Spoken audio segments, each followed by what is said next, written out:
સુરતની રાંદેર પોલીસ દ્વારા ગુનાખોરી છોડી ગુનેગારોને સમાજના મુખ્ય પ્રવાહમાં લાવવા માટે અવેરનેસ કાર્યક્રમ યોજાયો હતો। સુરતની રાંદેર પોલીસ દ્વારા વિવિધ પ્રકારના અવેરનેસના કાર્યક્રમો યોજવામાં આવી રહ્યા છે, ત્યારે રાંદેર પોલીસ દ્વારા લોકોને ડ્રગ્સ, ગાંજો સહિતના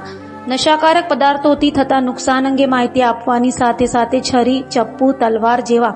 ઘાતક હથિયારો ન રાખવા અંગે માર્ગદર્શન આપી સૂચન કરી તેઓને ગુનાખોરી છોડી સમાજના મુખ્ય પ્રવાહમાં લાવવા અપીલ કરી હતી।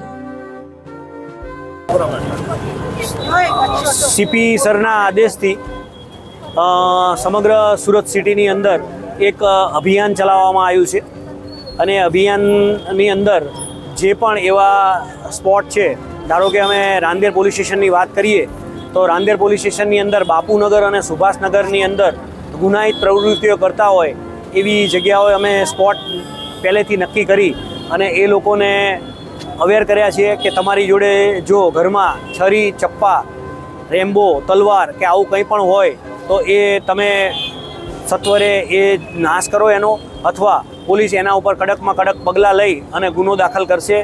એ સિવાય ડ્રગ્સ, ગાંજો આવી કોઈ પણ વસ્તુઓથી કોઈ પબ્લિક સંકળાયેલા હોય, કોઈ પણ માણસો, તો હવે તમે આગળ આવો અને તમારું નામ નહીં આવે એની ખાતરી સાથે અમે એ લોકોને કીધું છે અને અમારો નંબર આપ્યો છે કે તમે અમને આવા બધા પ્રવૃત્તિઓ જે કરતા હોય એના માટે અમને ફોન કરી અને અમને જાણ કરો।